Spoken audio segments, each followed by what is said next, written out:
Saudara, tidak ada yang pernah kebetulan.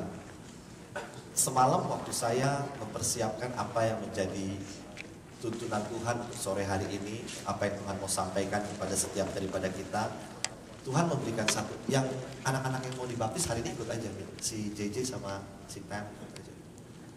Okay. Do you need headphones, Pam? No? You do have it? Okay. JJ, you need a headphone? No, you understand? Because I'm going to speak in Mandarin. Okay.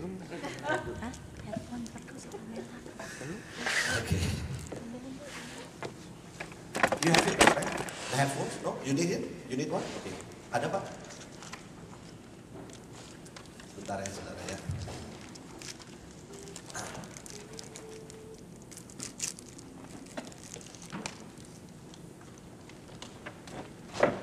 Coba dites dulu, cek. Oke?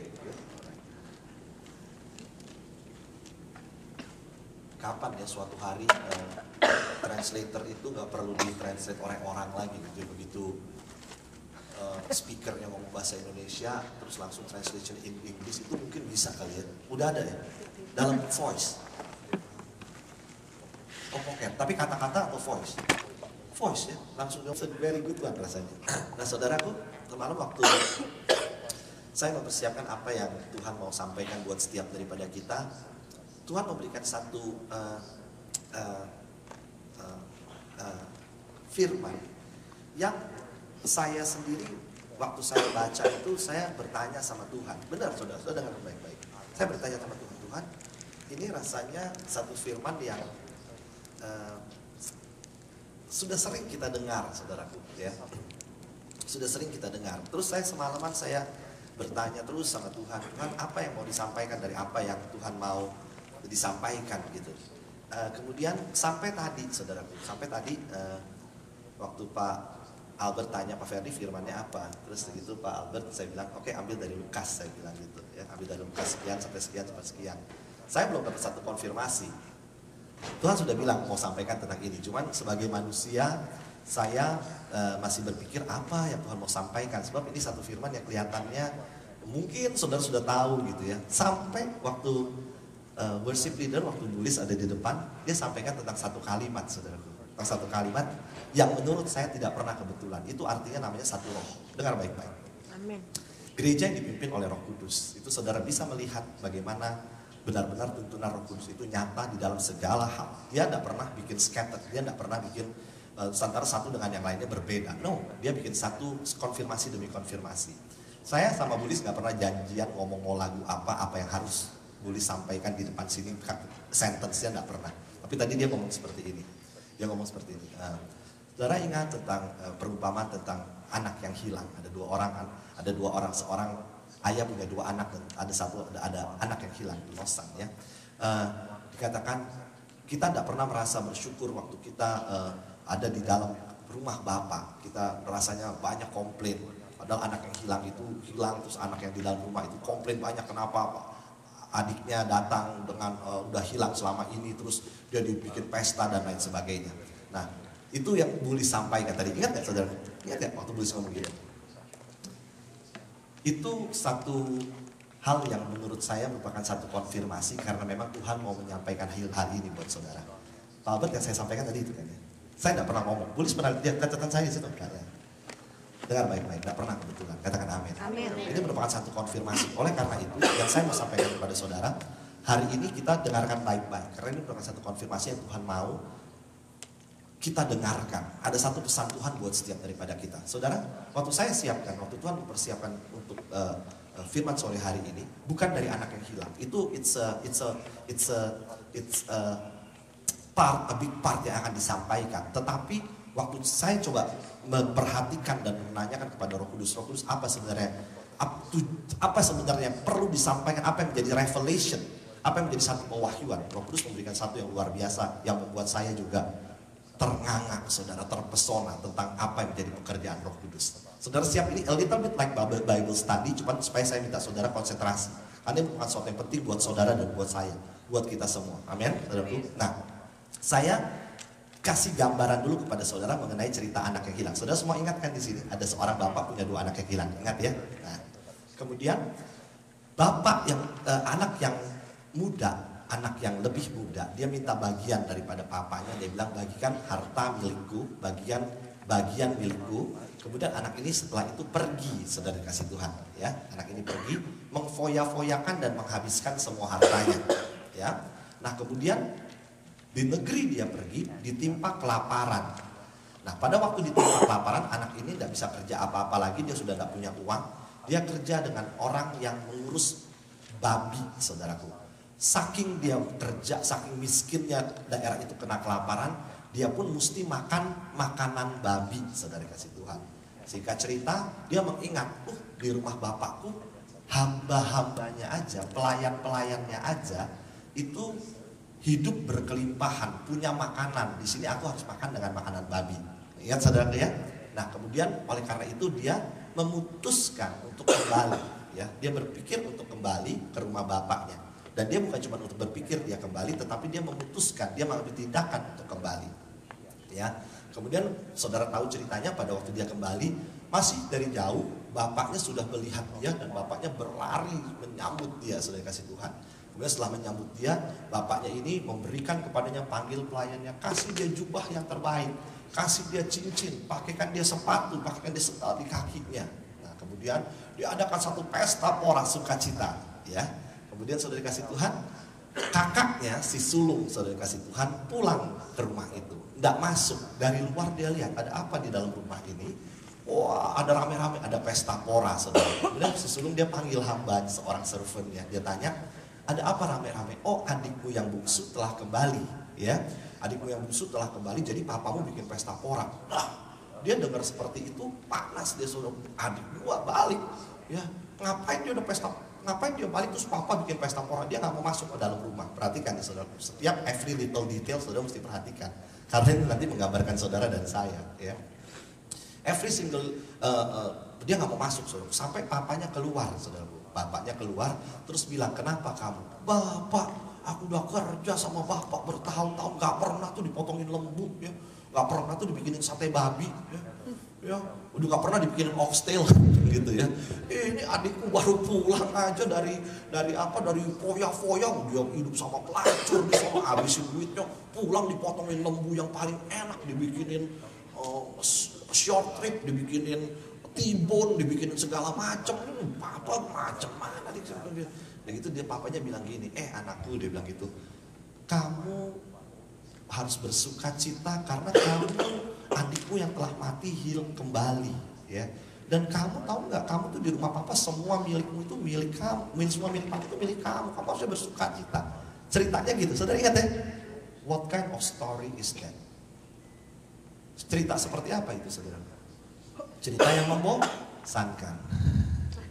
Karena buat saudara-saudara sudah mendengar cerita ini berkali-kali, saudaraku. Saya juga waktu di Tuhan kemarin suruh ngomong tentang ini, saya bilang Tuhan gak salah, ini bukan anak sekolah minggu Tuhan, ya. Kenapa disuruh cerita seperti ini? Tapi Roh Kudus luar biasa. Dia memberikan ini satu revelation yang baru. Ini dasar pemikirannya memang ini, tapi kita lihat di Lukas 15, Lukas yang sama. Sebelum Tuhan Yesus ngomong ini, saudara yang punya Alkitab, ya perhatikan baik-baik. Saudara yang punya Alkitab, lihat baik-baik. Yang punya Alkitab saya harap lihat baik-baik, karena sebelum Tuhan Yesus, ini semuanya perkataan Tuhan Yesus, perumpamaan Tuhan Yesus. Sebelum Tuhan Yesus memberikan perumpamaan tentang anak yang hilang, ada dua perumpamaan sebelumnya yang sama sekali jarang dihubungkan dengan perumpamaan anak yang hilang. Padahal ini merupakan satu revelation, padahal ini merupakan satu pewahyuan yang sangat penting. Karena saudara harus tahu, sebelum kita mengerti sepenuhnya kenapa Tuhan bercerita mengenai anak yang hilang, kita harus mengerti sepenuhnya Tuhan Yesus ada dua perumpamaan sebelumnya yang disampaikan lebih dahulu. Karena dua perumpamaan itulah yang mendasarkan, yang menjadi revelation kenapa Tuhan Yesus menceritakan perumpamaan yang ketiga. Semua sudah siap buka Alkitabnya? Lukas 15. Ini merupakan satu cerita sambungan perumpamaan tentang anak yang hilang. Tidak pernah boleh terlepas dari dua perumpamaan sebelumnya. Tidak pernah boleh. Saya di gereja ini, di tempat ini, pernah menyampaikan kepada saudara penggalan tentang anak yang hilang. Waktu semalam Tuhan Yesus ngomong, waktu semalam saya mempersiapkan tentang ini, saya mempersiapkan dan saya bilang, Tuhan, perumpamaan apa ini Tuhan? Ini perumpamaan yang sudah sering kali disampaikan dan perumpamaan yang membosankan. Tuhan bilang, it's a total wrong. Karena ada hal yang harus kamu lihat, sebab ini merupakan satu sambungan yang tidak boleh kamu penggal, tetapi harus kamu lihat dari dua perumpamaan yang sebelumnya. Saudara siap mendengarkan itu? Karena waktu saudara siap mendengarkan itu, saudara akan mempunyai mata yang dibukakan untuk satu pengertian yang baru. Dengar baik-baik. Lukas 15 dimulai dari ayat yang keempat adalah merupakan suatu perumpamaan yang pertama. Ini perumpamaan yang pertama yang bersambungan dengan perumpamaan anak yang hilang. Yang saudara harus tahu kenapa kita harus mengerti ini. Saya akan baca buat saudara. Ya, kalau saudara punya Alkitab berbahasa Indonesia atau berbahasa Inggris, yang dimana Tuhan Yesus waktu berbicara, semua kalimat Tuhan Yesus semua ditulis dengan huruf merah, dengan tinta merah. Semuanya ini merah, mulai dari ayat ke-14 sampai ayat ke-32, semuanya merah. Ini merupakan satu kalimat yang Tuhan Yesus, satu cerita yang Tuhan Yesus sampaikan, satu perumpamaan yang Tuhan Yesus sampaikan yang tidak boleh dipenggal-penggal. Yes, perumpamaan anak yang hilang boleh dibahas mengenai pengertian daripada seorang anak hilang. Betul, itu boleh. Tetapi kalau kita mau dengarkan baik-baik. Kalau kita mau mendapatkan satu revelation yang dalam, kalau kita mau mendapatkan satu revelation yang baru, kita harus melihat bahwa satu perumpamaan anak yang hilang tidak pernah bisa terlepas dari dua perumpamaan yang sebelumnya. Perumpamaan yang pertama adalah, saya akan baca buat saudara, dengar baik-baik.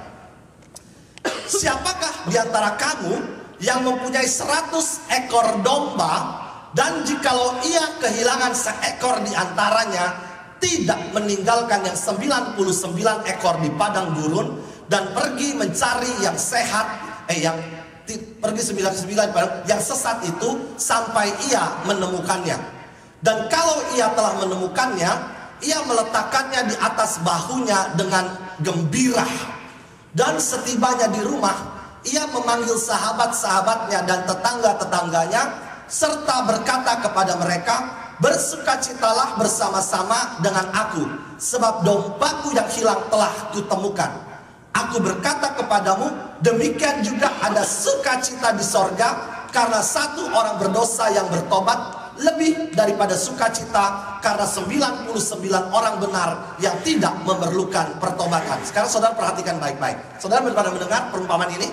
Saudara pernah mendengar perumpamaan ini? Saudara pernah melihat lukisan-lukisan atau foto-foto atau gambar-gambar Tuhan Yesus sedang mencari domba yang sesat? Pernah? Dia kemudian dipanggul dombanya. Saudara sudah sering lihat ini. Tetapi hari ini Roh Kudus mau saudara dan saya melihatnya ini dari satu kuasa yang luar biasa yang harus membuka mata saudara dan saya. Dikatakan di sini saudara kasih Tuhan, siapakah di antara kamu yang kalau punya 100 domba, ada satu yang sesat, tidak meninggalkan yang 99, pergi ke padang gurun mencari yang sesat sampai ia menemukannya. Dengar baik-baik. Tuhan Yesus katakan, gembala ini punya 100 ekor domba, ada satu yang sesat. Satu yang sesat itu dicari. Kalimat yang paling penting dari semua ini adalah Tuhan Yesus, bukan Tuhan Yesus, gembala ini mencari domba yang sesat. Perhatikan baik-baik. Gembala ini mencari domba yang sesat sampai ia menemukannya. Harus sampai dia menemukannya. Katakan bersama-sama saya, sampai dia menemukannya. Sampai dia menemukannya. Lagi, sampai dia menemukannya. Sampai dia menemukannya. Katakan bersama-sama. Sampai dia menemukannya. There is no way gembala ini ada 100 ekor domba, kemudian ada satu yang sesat, dia cari, tidak ketemu, 2 hari dia cari, tidak ketemu, 3 hari dia cari, tidak ketemu, udah dia pulang, dia give up, dia capek, dia menyerah, dia balik ke yang 99, yang satu pun udahlah biarin aja, tidak bisa. Dengar baik-baik, siapa yang bikin perumpamaan ini? Tuhan Yesus. Yang bikin perumpamaan ini bukan rasul, yang membuat perumpamaan ini bukan manusia, yang membuat perumpamaan ini adalah Tuhan Yesus. Pada waktu Tuhan Yesus menyampaikan perumpamaan ini, dia menggunakan dan dia memakai kata-kata yang memang keluar dari isi hatinya. Dia katakan, kalau ada satu orang gembala, satu orang ekor domba yang sesat, dia akan cari sampai dia temukan. harus dia temukan. Katakan amin.